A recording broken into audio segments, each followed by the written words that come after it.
Hello, हाय, नमस्कार foodies. कसं काय मग? मजेत ना? असायलाच पाहिजे. आज काय स्पेशल? चला मग बघूया अख्खा मसूरचा पुलाव. संध्याकाळी स्वयंपाकाचा कंटाळा आला. काय बनवू? चला मग बनवूयात. त्यासाठी घेतलंय आपण कुकरमध्ये बनवतोय हा भात. त्यासाठी आपण इथे 2 पळी एवढं तेल घ्यायचे आणि त्यानंतर तुमच्या आवडीनुसार तुम्ही इथे मसाले कमी जास्त करू शकता. तर खड्या मसाल्यांमध्ये लवंग घ्यायची, विलायची, मोठी विलायची, जिरा, जे की तुम्ही कमी जास्त करू शकता. मी इथे 1 कप तांदूळाचा भात बनवणार आहे, तर त्यासाठीचं प्रमाण मी इथे टाकलेलं आहे. तर त्यामध्ये तेजपत्ता टाकलेला आहे आणि हे सगळं काही व्यवस्थित तडतडवून घ्यायचं आहे. तोपर्यंत जर चॅनलवरती नवीन असाल, लाईक, शेअर, सबस्क्राईब करायला विसरू नका. त्याचबरोबर आपला जो दुसरा चॅनल आहे, त्याही चॅनलला भेट द्यायला विसरू नका. म्हणजेच की आस्वाद मनांचा आर्ट अँड क्राफ्ट, त्याही चॅनलला भेट द्यायला विसरू नका. तर आता इथे बारीक चिरलेला कांदा घ्यायचा आहे, जो की मी इथे 1 वाटी एवढा घेतलेला आहे. तुम्ही कमी जास्त करू शकता.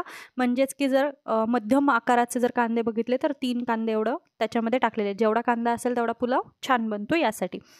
तर तो व्यवस्थित आपल्याला गोल्डन ब्राऊन करून घ्यायचा आहे. खूप जास्त करपवायचा पण नाही आहे, कारण त्याचा टेस्ट एकदम असा बिर्याणीसारखा लागेल किंवा छान लागणार नाही. तर त्यासाठी तो गोल्डन ब्राऊन करून घ्यायचा आहे. त्यानंतर आपल्याला इथे टोमॅटो ॲड करायचा आहे. तर मी इथे 2 मीडियम आकाराचे टोमॅटो घेतलेले आहेत. ते सुद्धा एकदम बारीक कट करून घेतलेले आहेत. हे सुद्धा एकदम व्यवस्थित आपल्याला फ्राय करून घ्यायचं आहे. तर टोमॅटो लवकर फ्राय व्हावेत यासाठी एक टिप आहे, ती म्हणजेच की टोमॅटो टाकल्यानंतर थोडा वेळ सॉटे करून घ्यायचे आणि लवकर शिजावेत यासाठी आपल्याला त्यामध्ये मीठ ॲड करायचं आहे, जे की आपण टेस्टनुसार मीठ ॲड करू शकता किंवा कमी जास्त करू शकता. तर इथे आपण मीठ टाकून घ्यायचं चवीनुसार.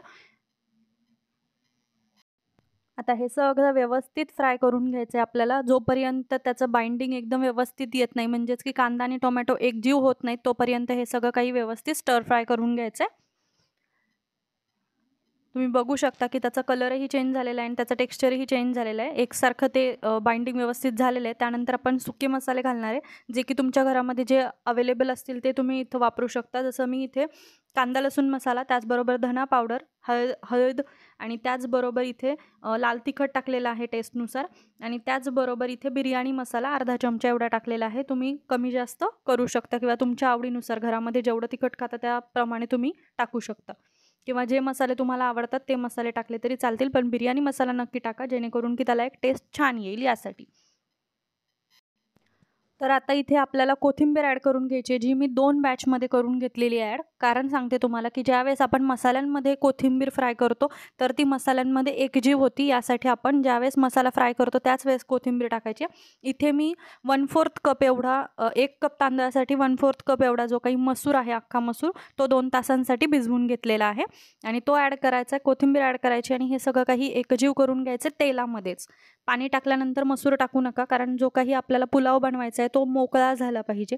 जर का तुम्ही पाण्यामध्ये जर का टाकला आणि तो डायरेक्ट नंतर तुम्ही हे केला शिजवलात, तर त्याचा गाळ होऊ शकतो यासाठी.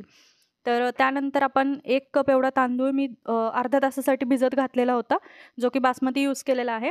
तर तो आपण निथळून घ्यायचा आहे पाणी आणि त्यानंतर तो ॲड करायचा आहे तेलामध्येच आणि त्यानंतर तो आपल्याला मोकळा हवा यासाठी आपण तो व्यवस्थित इथे जो काही आहे हलवून व्यवस्थित घेणार आहे. तो व्यवस्थित हलवून घ्यायचा आहे, जेणेकरून की त्याचा प्रत्येक शीत जो आहे भाताचा तो मोकळा झाला पाहिजे यासाठी आणि तांदूळ अख्खा राहिला पाहिजे. नाहीतर जर का तुम्ही पाण्यासहित जर पाणी ॲड केल्यानंतर जर तुम्ही तांदूळ ॲड केलात तर तो चिकट होतो भात, मोकळा होत नाही यासाठी. आता 1 कप आपण जे काही तांदूळ घेतलेले आहेत त्यासाठी आपण इथे 1.5 कप एवढं पाणी ॲड करणार आहे. 1.5 ते पावणे 2 कप एवढं पाणी ॲड करायचं. त्यापेक्षा जास्त करू नका. जेवढं काही तुम्ही राईस घेता त्याच्या 1.5 पट तुम्हाला पाणी ॲड करावं लागतं ज्यावेळेस तुम्ही कुकरमध्ये लावता त्यावेळेस. तर आता हे व्यवस्थित आपल्याला उकळी आणायची आहे. आता पुन्हा एकदा कोथिंबीर टाकली आहे, जी की पाण्यामध्ये टाकलेली आहे. पहिली कोथिंबीर जी आहे ती मसाल्यांसाठी टाकलेली होती आणि आता ही व्यवस्थित अख्खी दिसावी यासाठी टाकलेली आहे. तर आता ही व्यवस्थित आपल्याला हलवून घ्यायचं आहे आणि त्यानंतर आपल्याला जे काही उकळी आल्यानंतरच आपल्याला कुकरचं जे झाकण आहे ते लावून घ्यायचं आहे, म्हणजेच की आपल्या ज्या काही शिट्ट्या आहेत त्या व्यवस्थित होतील आणि भात मोकळा होईल, ना की चिखल होईल त्याचा.